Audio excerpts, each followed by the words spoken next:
everyone. Thank you very much for joining us to our second online Connect Talk webinar, Recovery of the Wedding Industry with Lauren Grech, who you could see her top left, at least on my screen. It's good to see a lot of new and old faces as well. As I said, a lot more people will be joining, so hopefully as and when, if Lauren can keep an eye on the waiting room, we can trickle through people as we go along. Given the current global situation, we want to continue to share knowledge and advice to you guys and provide everyone and our community with a space to collaborate, seek reassurance, and really just support each other. And there is no doubt that these are really, really tough and unprecedented times. And I think it's fair to say that we're all learning how to adapt on a day-to-day basis. So we want to play our part in the recovery and resurgence of our industry, a process that I absolutely have every confidence that will begin in the near future. So as I said before, this is our second webinar of our series of Connect Talk webinars. There are further two coming on this week. One is tomorrow, the Wednesday, the 8th of April at 3:30 British time, with a special Altiant webinar. They have conducted some bespoke research into the luxury consumer sentiment in the age of COVID-19. As I said, and I'm going to stress this, is fresh new research, so definitely worthwhile a listen. Another one will be on Thursday this week, 9th of April at 2 p.m. British time, with 3 veterans in the industry giving advice on how to navigate this crisis, particularly on finance issues, resources issues, asking banks for how to navigate all of this from a financial side perspective. So that's going to be really interesting. So I urge you to put those in your diary. Our host today is Lauren. Lauren Grech is the CEO at LLG Agency and LLG Events. She's a global event management expert. She's incredibly passionate about events, weddings, travel, hospitality, and tourism. And as the COVID-19 crisis hit communities all over the world, events vendors have faced unprecedented challenges, and some have been providing excellent customer service to retain and preserve customers and relationships, and most of all, the industry's reputation, by some paying back deposits, accepting revenue losses, postponing dates, putting in place postponement fees, and the likes. So looking ahead for the remainder of 2020 and beyond, Lauren will look at how we navigate the long-term effects of this crisis. So a few questions that she will be putting answers to is, how can we continue building consumer trust in our industry? How can we use this as an opportunity to learn and grow as a community? What changes does our industry need to instill to continue modernizing and advancing from a technology perspective? I mean, look at us, we're all on Zoom. How can we use our newfound insights to change operating models and contractual agreements for event professionals? So we hope you'll find this session insightful. At the end, for those of you who are members of Connections community, you will all be invited to a special wedding chat group where Lauren will be very much present, and that will happen on our newly launched Connections community. So there you can continue the discussion on the online platform. And we will also be sharing on our platform the recording of this session, which I think we'll be able to do this by this evening. Before I hand over to Lauren, I just wanted to let you know how this works and what to expect. So Lauren in a moment will be presenting, but we've built in a couple of breaks should you wish to ask questions. We will have also some time at the end of this for you to ask questions. One important thing though, if I can ask you all to put yourself on mute till such moment that we will open it up to questions. I'm sure many of you use Zoom before, but if not, you can please ask as many questions as you want using the chat button at any point. So feel free throughout the presentation, if a question pops to mind, write it and ask it in the chat button. If you hover at the bottom of your screen, it should come up. If it doesn't, you click the more button and there is the chat there that will pop up. You can ask it to all, or you can address it to certain members of, and you can chat even privately between one another. So if Mariano and Victoria wants to talk to one another, they can use the chat button and just do it to each other. I've got two colleagues that are also going to be at hand for questions, which are Gemma Fitchett and David Benitez. So feel free to ask them individually if you need to ask something that you don't want the rest of the attendees to know. But I do encourage you to ask as many questions as possible. This session will last around an hour and 15, and it'll be recorded. So if you have colleagues or friends that you feel that might actually find this useful too, you can forward it to them. And last thing, please be respectful and understanding of one another. We encourage you to have a positive, supportive spirit in these challenging times. Between us all, there is such wealth of knowledge, insight, advice that can be shared to help guide us through these uncertain times. So let's use one another for the good of our industry. So thank you very much. And without further ado, Lauren is now over to you. It's over to me. Thank you so much, Michaela. Thank you for the Connects talk and the Connections community. I'm so excited to be here. I have loved and being part of this community, and I really wanted to just help my fellow vendors, tourism boards, hotels, anything that we could do to kind of give insight as to what is going on in our industry, and specifically not only just the United States, but as well as what's going on globally within the wedding industry and wedding tourism. So I put together a bit of a presentation talking about how we're going to command the future of our industry, what we could do, and what opportunities that we can create now that we have a completely fresh start is how I'm looking at this. And I'm ready to take you through my presentation, and I welcome as many questions as possible. And here we get started. So all of you guys are going to see my presentation. We're going to screen share. I don't know how many of you have or been screen shared before. Let me just move these to the top. There we go.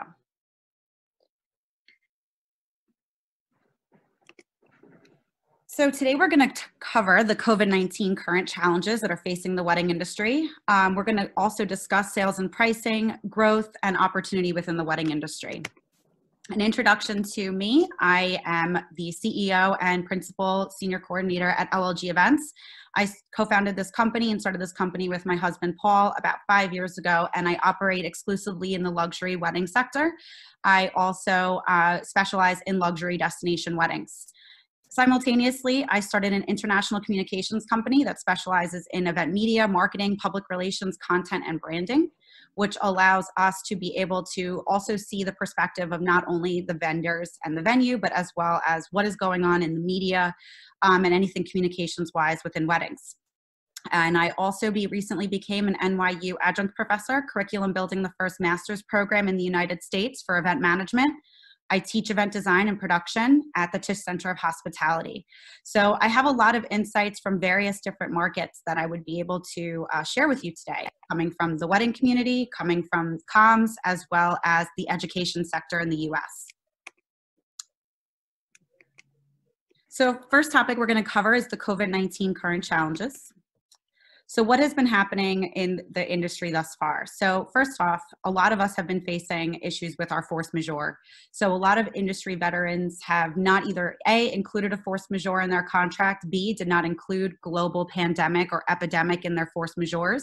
C, they're not really sure, are we in a force majeure situation right now? When do we get out of it? When are we having to collect deposits or return deposits when we're in a force majeure situation? So first off, is the current challenge is how long are we in this force majeure for? How long are we going to continue being in a force majeure? And as soon as a force majeure is lifted, at what point can we begin operations again for our events as well as coordinating events and moving forward?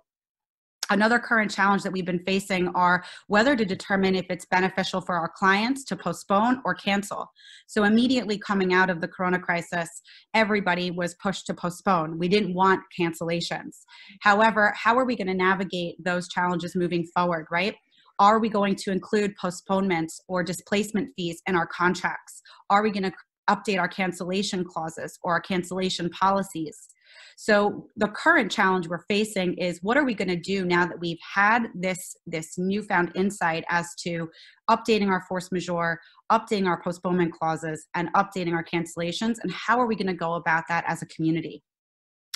Additionally, a lot of us had to either A, reimburse our clients, or B, we lost a lot of revenue on rebooked dates that we now had to give up opportunities for other new sales pipelines. We gave up opportunities for us to not only book our June or July or August, but we also lost our rebookings or new bookings because of these rebookings. So there was a lot of revenue losses. The client contracts have been very ambiguous. A lot of vendors that I've spoken to, from entertainment, photography, planners, a lot of people felt that their contracts were more in favor of the client than for themselves. So as a community, how are we going to go about changing that? And I'm really positioning this as so that we can almost create a standardized, uniform contract that we all create that say, when you're having an event here, this is what force majeure is. This is what our postponement clause is.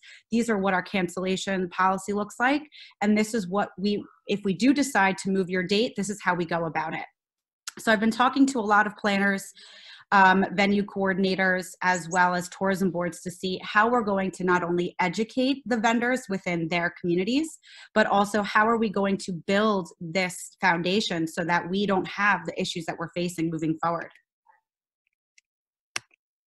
So that leads us into sales and pricing, right? So now that we have a really stable contract that's very much indicative of what the entire industry can cater to, how are we going to build back our consumer trust? So a lot of people are talking now about the future of psychology of events, how people are going to come back together. Are people going to want to have 200, 500, 1,000 person events? And if so, how are we as event professionals going to combat the psychology of not wanting to be in a room together? And these are questions that we've faced from a lot of our clients for 2021, is what health and risks can we put in place so that we are no longer putting our attendees at risk. And that could be something from temperature monitoring. That could be even as maybe we're defining the rules of what the capacities are within event spaces. Maybe there's going to be new guidelines about the health and regulations around this.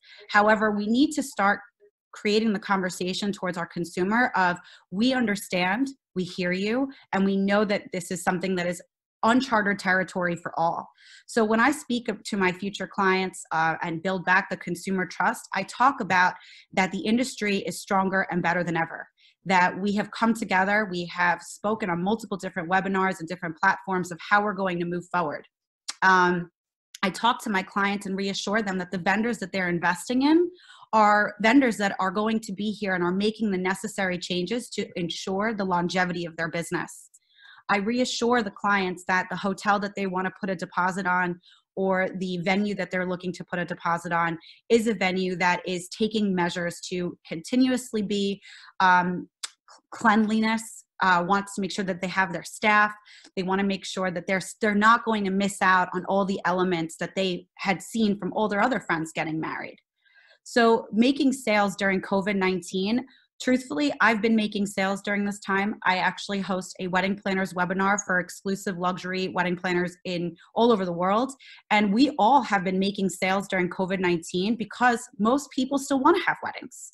This is still an opportunity for every single person to book, either for their hotel or for their production company, their photography business.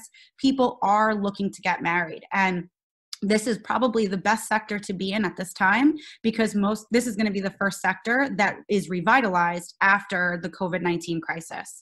So ensuring that you're building your consumer trust, make sure that you're giving them that comfortability, that you are the right team to put their investment in, that you are taking the necessary steps to ensure the longevity of your business, to ensure that you bring back your staff when it's time, and to ensure that you guys are there for them at any step of the way, at any part of the process.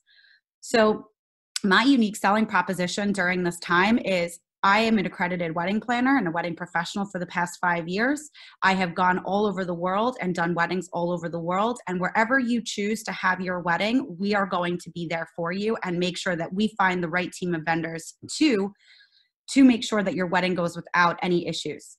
So I think something here where the tourism boards can really help the hotels is navigating that narrative publicly to couples and saying, we're okay. Our area will be okay. We are making these changes. We're adopting these new guidelines, and we're going to help you have your wedding here, whether it's Italy, whether it's Barcelona, whether it's France. We're going to make sure that we have taken the necessary precaution to have your event here in our country. That being said, it would also be incredibly beneficial for planners like myself to have a listing on a website that shows these are the vendors that are still working through the COVID-19 crisis. These are almost our frontline vendors, people that have gone in and made face masks, have been active in the community. These are the hotels that have participated in the recovery and relief efforts for our healthcare professionals, and create an emotional connection with your community and your tourism board and within your different regions throughout your country. And I think that's incredibly important for the psychology for sales right now, is that your unique selling proposition is you guys know the vendors that are on the ground that are working through this crisis. And we should be able to have a resource to go and tap into and say, if my client wants to get married in Switzerland next year, I should be able to go in and talk to a tourism board or talk to a hotel to make sure that we have the ability to have that event. And where are the vendors and who are the vendors that we should be contacting? I also think that this is an incredible opportunity for you to change an existing product or service you have, or you change your narrative in the marketplace.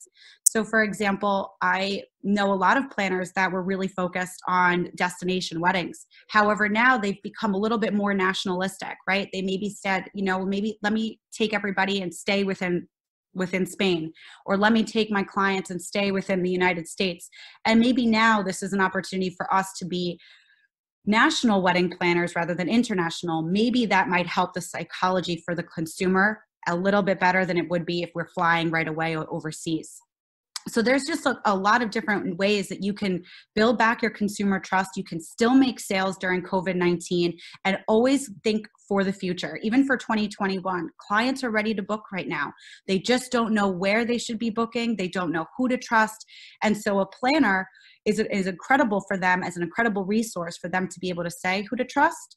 However, at the same time, planners need resources from hotels and tourism boards to know you guys are still working, you're still ready to take on events, and we're ready, and we can send deposits over and feel comfortable doing so. Which goes into the next slide of pricing. So we all had very specific pricing structures, payment schedules. Some of us were collecting maybe 20% deposits, 30% deposits, or even up to 50% deposits. But now we all need to collectively think, to build back the consumer trust, also to build back our industry, what is it that we need to take from these clients, right? These deposits, a lot of venues are suffering because they took low deposits from the first 6 months or for the first 8 months, and their big fat final payments were coming in during March and April, and a lot of them, all of their clients either postponed or canceled. So they lost a lot of that revenue. And it begs the question of how are we going to modify our payment schedules to ensure that we are not just taking a 30% chunk at the beginning and then 30% or 70% at the end of the event.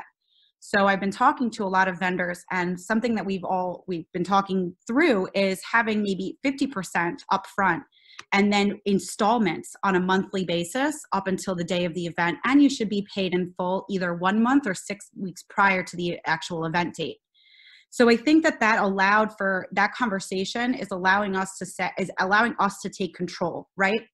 And like I said to you in the very beginning, this COVID-19 crisis is allowing our industry to start at a clean slate.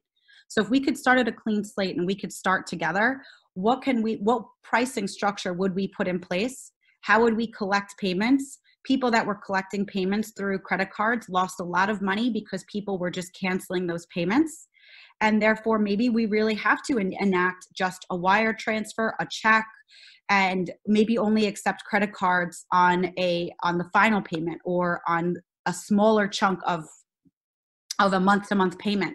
So I don't have all the answers. What I am presenting today is showing you guys these are options that other industry professionals are talking about. And the university, on the university level, having a centralized system where we're collecting payments or where we're putting out contracts that protect our events and our professionals is something we want to integrate at the university level, so that students can now go into the workforce and take these contracts and integrate them into either the hotels that they're working for or the businesses that they begin. So when we talk about pricing models, payment schedules, deposits, and collecting payments, we need to think about what's best for the community and what's going to help our vendors. Another issue that we encountered was a lot of floral designers or entertainment companies were taking big deposits now, but then they didn't have enough income to sustain themselves for the event in 6 months. How did we allow that to happen? We allowed that to happen because our payment schedules were so far from what their income was for that event. So perhaps we might even be talking about having an escrow put aside for each of our clients, where we put a certain amount of money into that escrow account. Therefore, we don't take any of that money until their event actually occurs. So there's a lot of narrative around how we're going to change the pricing of our industry and how we're going to recreate the payment schedule so that it benefits us and not necessarily the consumer. So this leaves us to our first group discussion, where I wanted Michaela to address to the group, does anyone have any questions thus far? I addressed huge major points with force majeure, postponements, and I wanted to see what people had questions about. Hi, Kimberly. I'm actually in the process of having to cancel a wedding, actually at the Tenata Sanaporte. They were supposed to be getting married at the end of May. And you're absolutely right about they put down a 30% deposit because they're booking the whole hotel. But then they've taken individual bookings for the people that are staying there based on the discounted rate. And Alexander is not being very forthcoming on returning any of because we're having to delay it, hopefully till September. But a lot of people that booked in, he's now saying, we'll give you a voucher for a year, And so it doesn't bode, and I know they're in problems. I get it. So it's really difficult to manage the guests that, they may not be able to make the new date. So right. They want a full refund, not necessarily the bride and groom. They've put the deposit down, 30% deposit down that will go towards the wedding and having the reception there. It's just the guests that have already booked in. Kimberly, do you mind just telling everyone who you are? What's your company? So sorry. You might not be able to know you. Sorry, Kimberly Butler. So I run a little travel agency called Go Travel Butler. So, just started. So being to Puglia for the last couple connections, I suggested to my friends to book their wedding there. There are about 100 people coming from everywhere, from Beijing to Ireland, we went over there last year, and I've been negotiating with Alexander, who Michaela knows very well. So that's one of the problems that I'm having to face at the moment, and also the uncertainty, on will it be okay in September? I'm sure it will be, but like I said, the hotel's not. It doesn't bode well for goodwill to a certain extent. Correct. I'm sorry that you're facing that. I mean, we had several postponements as well, and it begs the question as to, I personally think that perhaps we should start enacting a displacement fee in the future, just because a lot of these hotels are saying, well, we'll give you a voucher, or the airlines are saying, we'll give you a voucher, but the consumer is saying, well, I don't know if you're going to be around next year. And I don't know if this $500 JetBlue voucher is actually going to be applied next year if you're no longer in business. So there has to be a better way for us to go about this moving forward. And I feel your pain, Kimberly. I definitely. Yeah. No, like I said, it's not necessarily the bride and groom. They understand the problems. It's the people that booked in that are getting really, kind of heated up. So I'm, of course, the middle person trying to placate and feel, you know, for the hotelier, because obviously they're going through a terrible, terrible time. But, you know, at the end of the day, you know, if they want people coming back, they've got to have a little bit of flexibility. Exactly. I found that in my small little world, and from a personal perspective, talking and continuing to keep the channels of communication open, because we have to understand that we're continuing to say this, that these are unprecedented times. There's nothing that we can look back and say, oh, I remember in that situation I did X, Y, and Z. So we're all in uncharted waters. I find that keeping lines of communication open and demonstrating empathy. Before this webinar with Lauren, we did a webinar with Jeff Chatterton, who focused his whole presentation on the word empathy and being empathetic towards one another. And one of the last things I said before opening it to Lauren is actually, you know, be kind to each other. You know, be respectful of each other. And I think that, you know, we can all be, but it's really testing time for us because our livelihood, our businesses, the money that will help us pay our rent is at stake. Our rent, our house, our food. So the basic requirements are taken. And I'm not justifying anyone here. I'm just saying that perhaps showing empathy and keeping a cool, level head, but keeping the lines of communication always open and not abruptly ending any phone call, always showing that there is a willingness and there is a way. When there is a will, there is always a way. And I completely agree with you. And I've been keeping in touch with Alexandro, saying, can I do anything to help? Can I promote the hotel? In fact, I'm going to promote, I think, the Fernarisi on my Instagram feed, you know, looking forward, hashtag, that whole thing. And just getting, we feel your pain here. We're trying to work it out, you know, and constantly, I checked in with Luigi last week. How's it going? What's happening over there? You know, what's going on? You know, how's your family? You know, that sort of thing. You know, constant, you're absolutely right. Because it is unprecedented. We don't, you know, we haven't experienced anything like this before. Is there anyone that would like to ask any more questions? Yeah, we have Alison Clark from Hotel Juan Carlos that wanted to do a comment, a hotelier, so it'll be interesting to hear her point. Hi, everybody. How are you? Hi. So I just wanted to give a little bit of a feedback on what's happening on our side and the hotelier side when we face the same situation that you were mentioning, Kimberly. I think, as you said, it's very difficult for everybody now.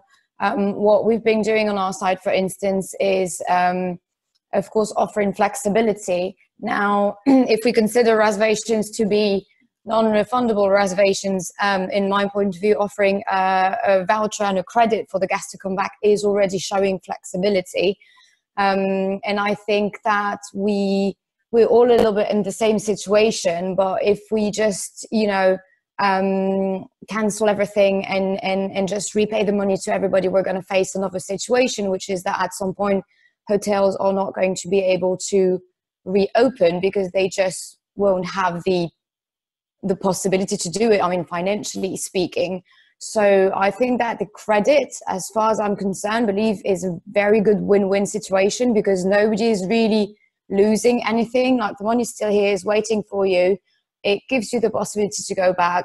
Maybe you're not attending the next wedding, but hey, maybe you want to go on holiday or something like that. And I think that if the hotel is giving you a reasonable time frame to do so, not like you need to come back within the next 30 days, but if they're giving you a 12-month period to do so, I think that it's quite fair if I, you know, compare it to our side of the things and our experience.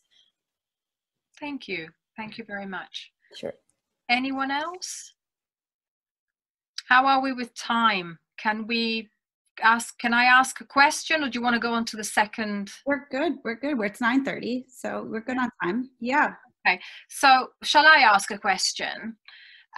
So in terms of the pricing, obviously, is the pricing affected by the region that each and every one are operating is? What can we base ourselves on? it's quite tricky because it's, again, as we said, unprecedented times, is how can we gauge pricing? Well, I think that's a great question. Honestly, every region is different. Every hotel is different, every vendor within a specific region is going to be different. And at this time, I think that what we can do with pricing is that obviously we all have our different pricing models and we all know what works best. I'm not here to tell you what's going to work best for your business. However, what I think we can do as a collective is decide this is what we're going to ask for from our consumer moving forward. This is our payment schedules moving forward, because if we're all on the same page with how we're going to take and collect payments as well as our payment schedules, planners can then better be able to allocate our client's wedding investment, knowing that, okay, I need to pay Kimberly in 2 months. Well, then maybe I wouldn't pay Kimberly. I'll pay Alice and Clark in the next 6 months because I know that I have Kimberly's payment coming up.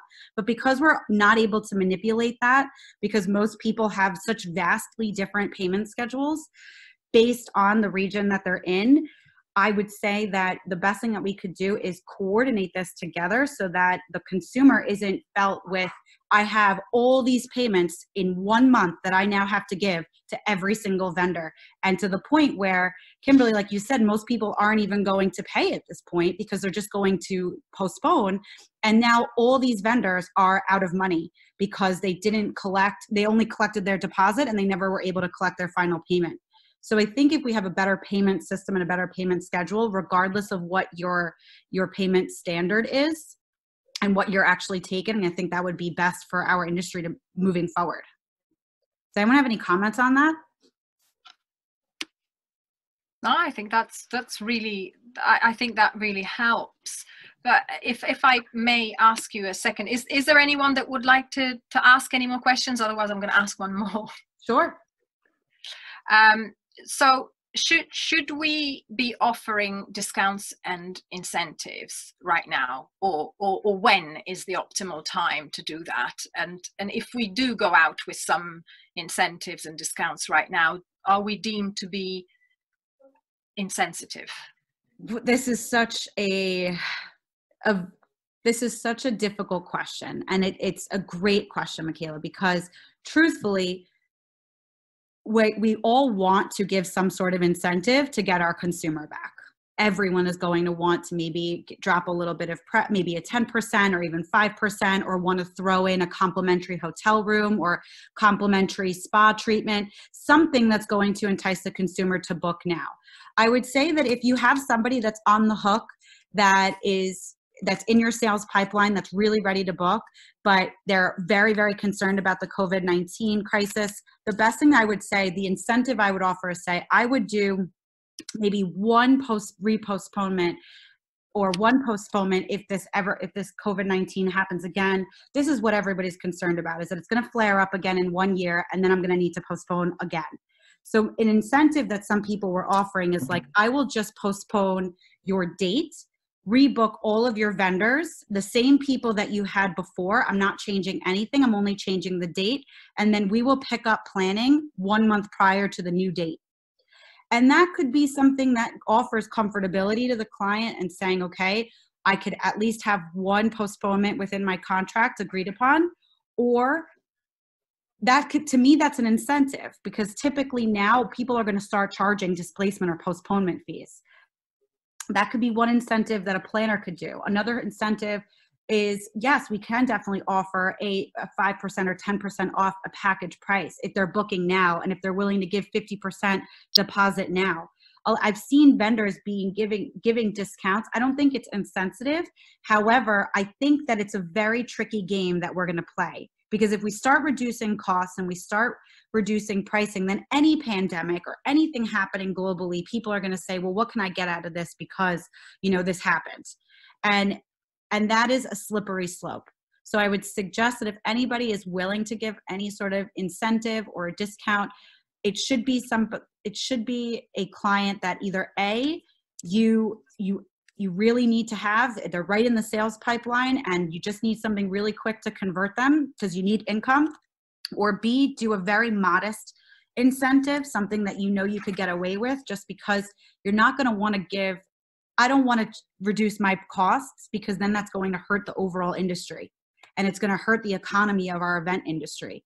So rather than just reducing costs, think of ways that you can offer or add something into the current package rather than taking away from the industry. Okay, well, thank you. Does anyone else have any question? If not, we'll just move on. Okay. Let's move on. Better now. Okay. So the next part is going to be about growth.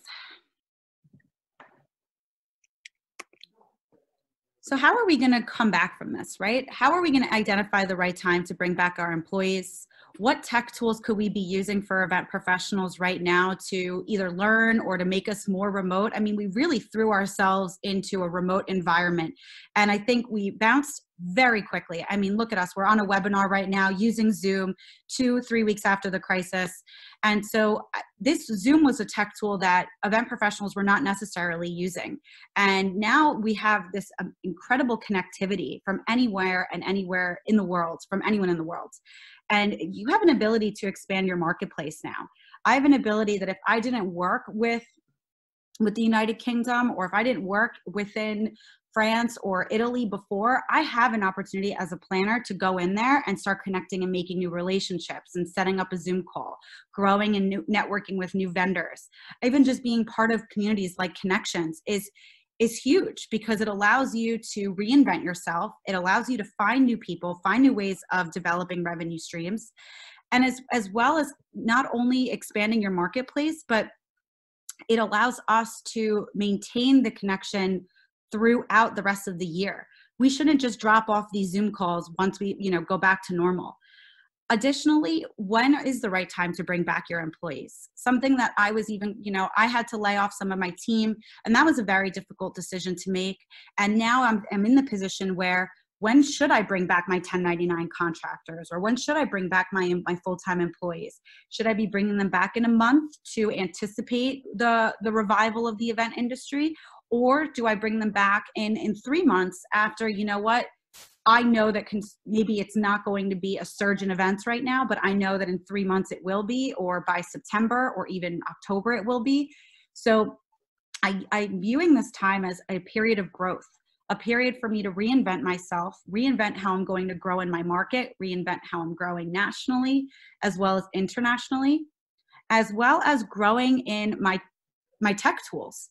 I've recently got myself onto Slack, onto Trello to manage all of my tasks. I've gotten onto Calendly to manage my calendar. And I'm using this opportunity to continuously remind myself, how can I stay remote? This way, in the event that I'm not planning face-to-face for another 6 months, I know that I can still, I have a way of communicating with my team and a way of communicating with my clients beyond email. So every Wednesday I have, coffee dates with my clients. And then I have happy hour dates on Thursdays with clients. This is a way for us to stay connected with them by also using the tech tools that we have in place, but also making sure that I stay relevant, that I make sure that I'm staying up to speed and up to date with what options there are for me technology-wise.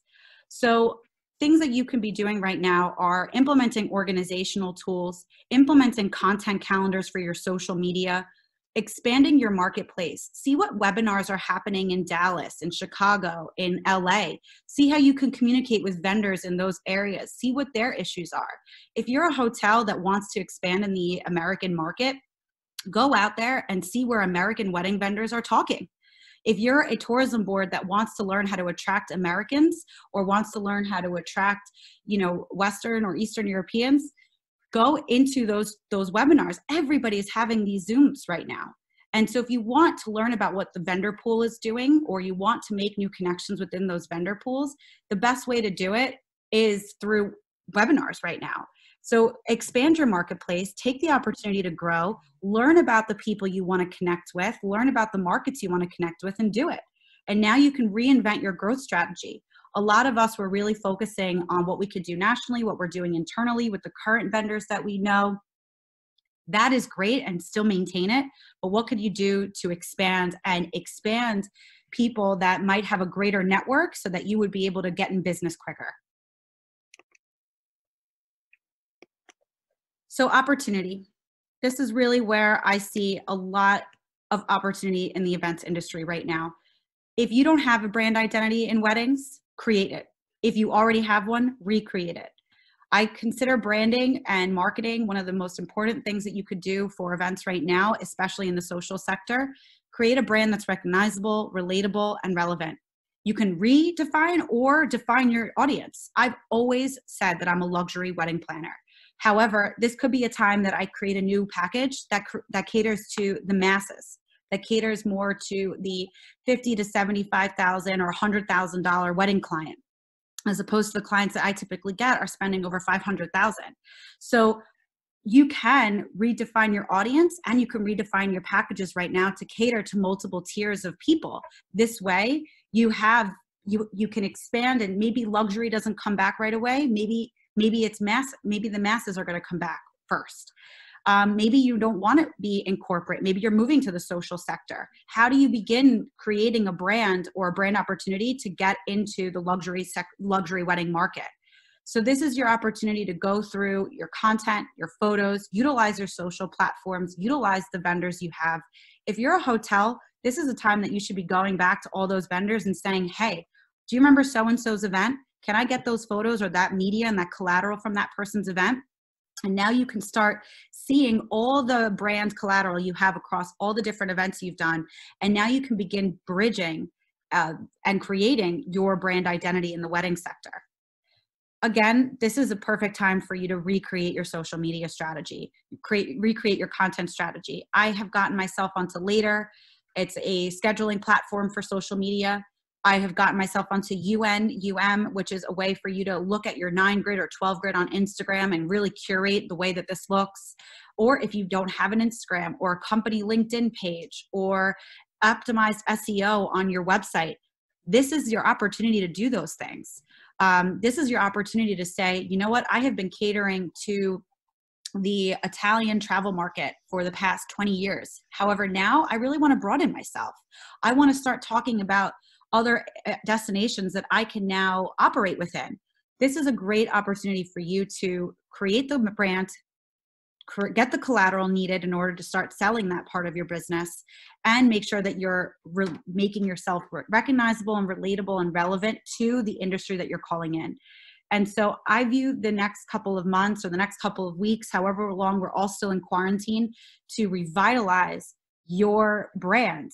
And everybody is searching for you on Google, on your looking at your website. If your website isn't in good shape or your website isn't maximized to SEO, this is a great time for you to do that.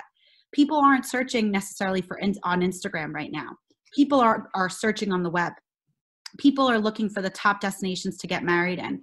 People are looking for the top hotels that are still here, that are still relevant. And so I don't think that I feel that a lot of people the last couple of weeks have been focusing on the crisis and focusing on and being reactive.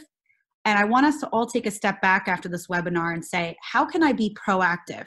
How can I redefine my contract so that I'm not losing tons of money anymore?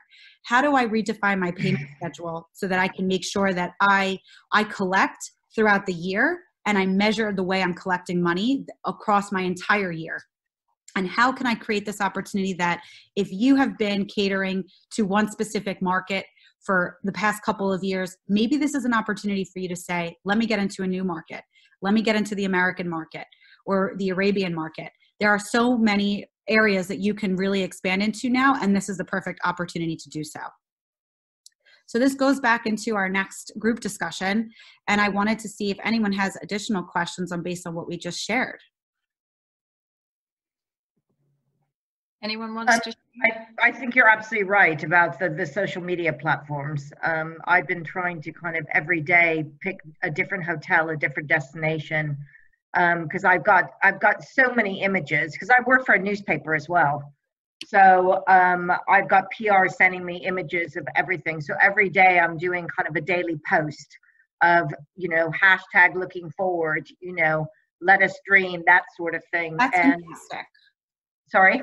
That's fantastic. I mean, people don't want to just see coronavirus updates anymore. It's incredibly depressing. And so depressing. clients and wedding clients, they want to talk about their wedding. They want to feel inspired. Remember, this is an emotional investment for people. This has no financial ROI. And originally when we were going to do connections in Barcelona, that was my whole talking point, was how weddings have 0% financial ROI. Therefore, you have to make and create a connection, emotional connection with these couples and with their guests. So I love that, Allison, the fact that you're offering vouchers to guests, or Kimberly, like you said, that hotel that you were working with in Puglia, that is a great way for you to create comfortability and connection with the guests as well as the couple. And they're going to come back to you and they're going to refer you, because you have now made this piece of their lives and this wedding that much more easier by the fact that you handled it, and you handled it with grace, and you worked with the hotel, and you didn't allow the couple to manage it. And that's what we need to really reinforce, is that it's okay it's okay to put up wedding inspiration. It's okay to put up travel inspiration. We want to get back to normal. Everybody does. And these couples want to be inspired and have something to aspire to. I had a friend that had to postpone her wedding in France. And the first thing that I said to her was, we're going to party harder and even better than we ever did before. And I'm like, we're going to drink and dance and get on tables. And that is the sentiment right now. People might not be saying that on Instagram, but privately in WhatsApp and in conversations, we are excited to have events again. People want to.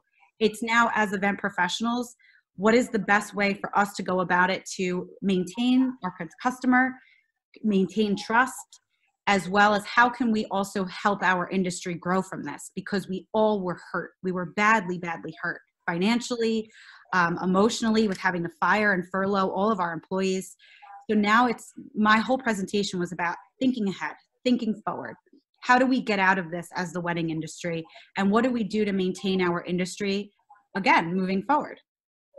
Yeah, I've been trying to contact, again, my clients on my newspaper hat. So I talked to my editor and trying to, like, if you have a representative at the hotel that you want to, what's your focus, what's your forward planning, and try to get it posted on City AM. So, just to, how big, like, can I be of help to you, in these awful times? Can we get, if you need anybody to talk to, my editors, I got an article posted today from the 10 group on what they're doing at the moment. So, it is, and hopefully they'll remember that. And we want the industry to survive, for God's sake. I have got another question, Lauren. Yeah. I've got another question from Mireia, the product manager of the Barcelona weddings. Can I ask everyone to put themselves on mute, because I can hear a lot of background music? Thank you very much. So yes, Mireia, product manager from Barcelona Weddings, have got a question. It says, how do you see the process of the total recovery for destination weddings?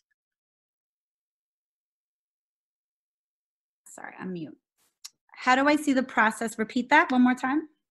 So how do you see the process of the total recovery for the destination wedding? So how do you see, I guess the question is, how do you see the recovery, the destinations industry from a weddings perspective? How do you see each destination fully recovering? What's the process that you feel a destination needs to undertake in order to fully recover? Mireia, please tell me if I have interpreted well your question. You can chat to me or feel free to just unmute yourself and interject at any point. I hope I have interpreted your question correctly.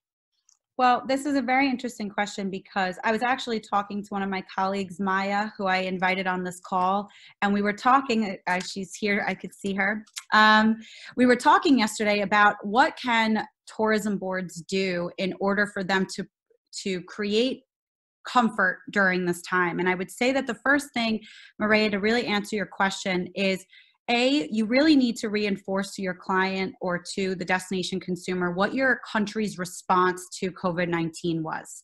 And after you address the response, you need to and we need to constantly reinforce that it is under control, that it is it is maybe specific to a certain region. However, in other regions, and you can now direct clients to regions that might have been less affected, just to maintain that client within Spain, as opposed to going, and maybe Barcelona was incredibly affected. Like New York, I'll give New York City as the example.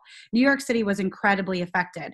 So a lot of clients are concerned about whether or not do I keep my event in New York or do I go to other places within the United States? And perhaps what we can start doing to change that narrative is saying, well, you know what? These are the safety measures New York City has put in place. These are the health measures we've put in place to ensure the safety of your attendees and your guests at an event here in New York. I would say that I would even limit the amount of guest counts that we typically have. So for example, if your event venue can hold up to 500 people, maybe we don't max it out at 500. Maybe we don't sell it as 500. We sell it as 300 or 350, just to give people peace of mind, saying that we're going to really spread out the tables. We're practicing social distancing right now. I think the recovery message has to be about your response, the country's response, the regions that have been less affected, and that if clients were having events in Barcelona, and if Barcelona is an epicenter in Spain, then I would say that you could always redirect them to other regions, or reinforce the message that by this point we've already hit our apex and we're going to come down from this, and at some point you will be confident in being able to rebook here in Barcelona at these hotels. Hotels, the messaging needs to also be about hygiene, right? What are you guys doing to make sure that we feel safe to come back to the hotel again? Maybe it's a letter to your preferred hotel clients, or maybe I'm sorry, my husband's telling me some things that I could answer for this too, because he's one of my co-founders and he's also an NYU professor, but we talk about this every day, because ultimately it's how are we going to rebuild that consumer trust? And that's why, Maria, I would say messaging first and foremost, positive messaging. What are you guys doing to fix or work on the problem at hand? When do you anticipate that you're going to recover from this internally? Focus on the regions that have been less affected. So focus on PR for those regions that have hotels that are still operating or will be operating faster than Barcelona. And then focus locally. I mean, Michaela and I spoke about this yesterday, is that maybe right now we don't focus on the destination clients, we focus on local weddings. And then I think by showcasing that you're doing local weddings successfully will build trust within the destination market, because the destination market has a lot of factors right now. It has the airlines, it has airport factor and cleanliness within airports. People are going to need time to rebuild that psychology of traveling again and going back into an airplane. And that's okay. We're going to continue building the narrative that it's safe to do so. But I would say perhaps right now, the best PR that you could do is say, encourage your locals and to continue having events and to continue promoting events. Therefore, you can start promoting that your locals are having events and it's safe for them. It's safe for you too. Yeah. Oh, that's very useful. That is very useful. I've got on this, I can see that Flavio Zappacosta of the Italian Tourist Board is also on this webinar, and him and I were talking about, the recovery process. I haven't been talking to him alone, because obviously as Connections we're closely working with Italy. We have been running an awful lot of events in Italy, but I'm talking to another multitude of other regions around the world and countries around the world, and a lot of them are actually doing a recovery plan right now, because that is really, really important, because when it picks back up again, if you do it then, you may be a little bit too late. You have to have your plans ready in order to press the button go when the industry is ready to recover. So the resurgence process is starting right now. So I want to echo that of yours, Lauren. I think we've got someone who's asking a question. Sonia Billy wanted to ask a question. Yes, hi, sorry, can Hi, you all hear me? Sorry, hi. Yeah, actually, on this point, I'm Italian, but I cover the UK market mostly. And I do have some Italian clients that live in the UK, and they will obviously in the summer, well, they're trying to get married or they will go on holiday there. But going back to this point of local, like selling to your local market, our hotels and suppliers that are really used to selling to international, sort of high spend international audience like the US and the UK market, are those, for example, Italian venues and hotels ready to lower the rates or not? Because most of those 5-star luxury hotels we always talk about, they don't really have the opportunity to sell to an Italian local market. So I'm just wondering if are they happy to reconsider lowering the rates, or are they even considering not opening at all for the season and waiting until 2021 to reopen in order to, make sure their costs are in line with their plan? I don't know. I'm just thinking out loud because I have scheduled events for September, and I am scared that they might not go ahead. Also because I'm not sure if a hotel will actually open. Yeah. I think that's, well, first off, I have a client that literally booked Lake Como, Italy in 2021 for next year, and during this whole thing. People are still feeling that in 1 year from now, this is not going to be an issue. So I think, Sonia, your suggestion, even with certain hotels that might not reopen for their fall season, they should definitely offer you some sort of postponement into spring 2021 when they do reopen at no additional fee if they choose to close because they really want to remain exclusive and not lower their pricing. So I think that's a really big possibility. I think that a lot of places are considering not opening for the fall just because they don't want to take the financial loss. And so that they're better off just reopening and coming out with a bang in spring 2021.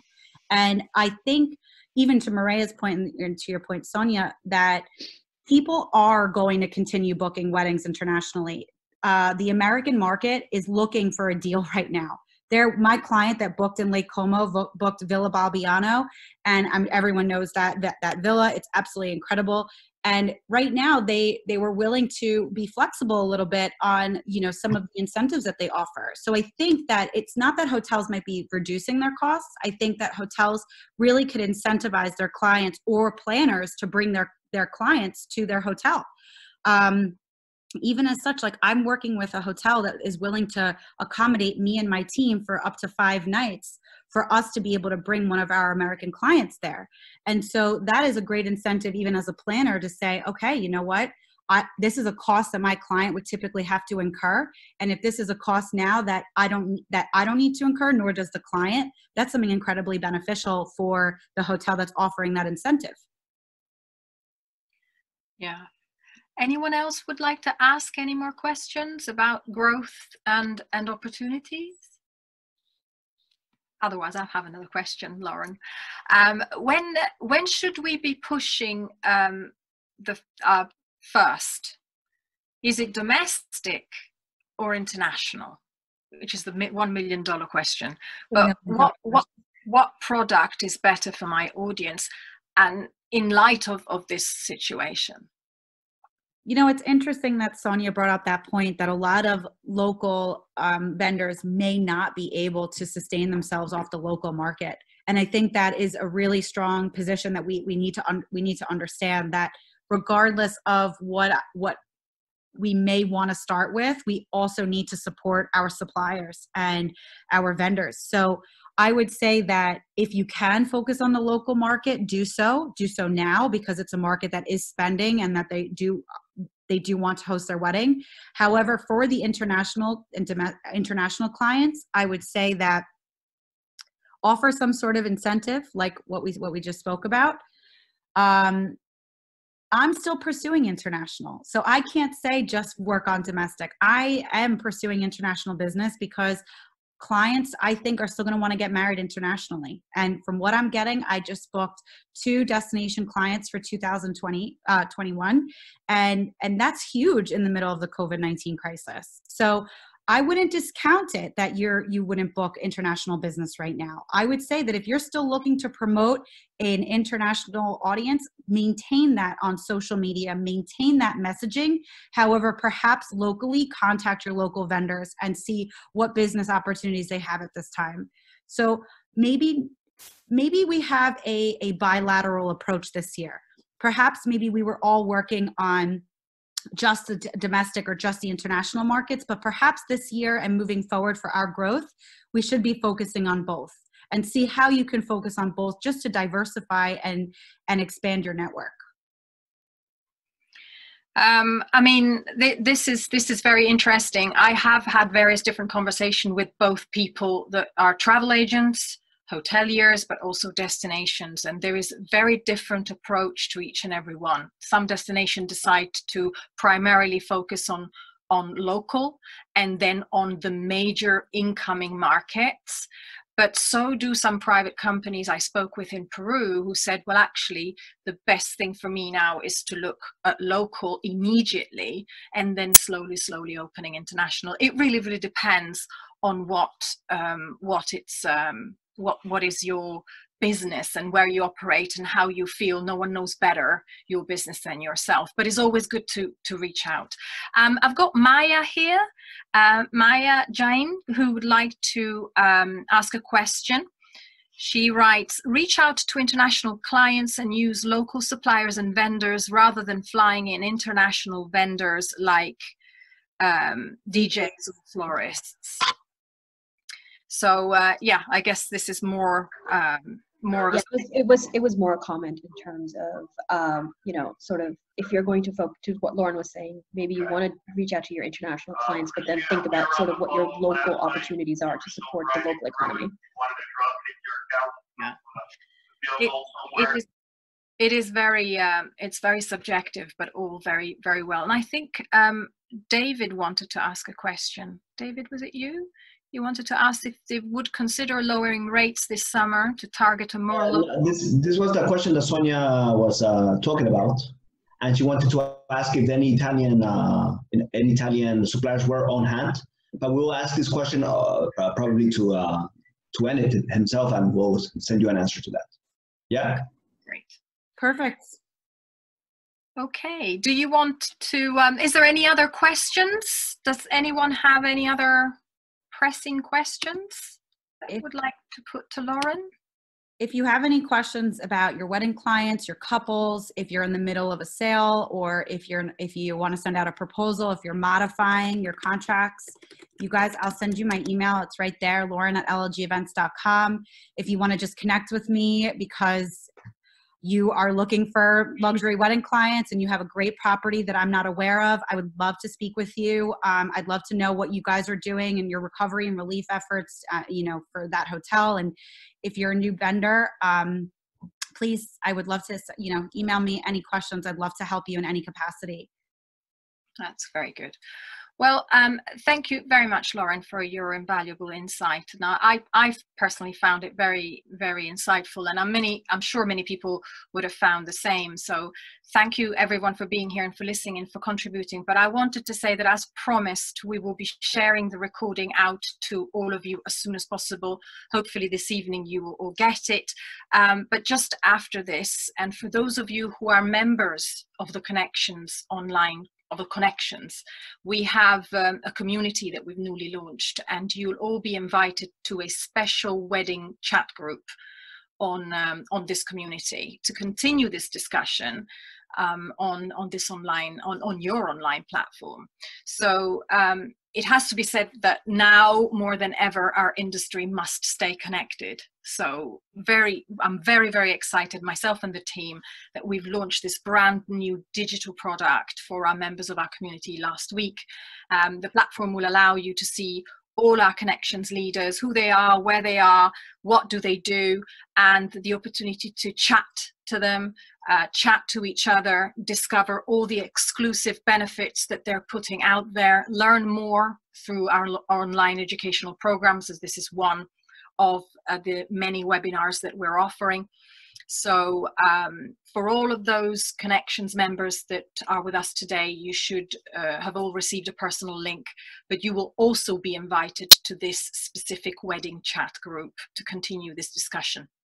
I'm also pleased to say that Lauren, as she actually said at the end, she will be very happy to hear from you. She is actually part of our Mentors Connections community, and she's graciously agreed to open up some time on her calendar. So if you want to discuss your particular situation with her, as she said, I would urge you to really take advantage of that. It's always good to share and to keep the discussion going, share ideas and ways of doing things maybe differently. Well, surely differently.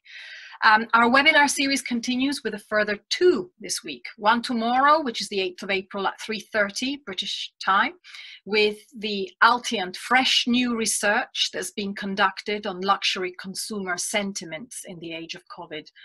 That will certainly be very interesting. And another one on Thursday with 3 veterans in the industry that are giving advice as to how to navigate this crisis. Again, watch out for this space, and on social media we will be putting these dates out. And that's left to please just let us know if we can be of any help, if we can lend a hand, big or small, if you're in need to a conversation or even just a comforting conversation. We are here for you. So thank you, Lauren. Thank you, everyone. Wishing you all a happy and healthy rest of the week. And goodbye, everyone.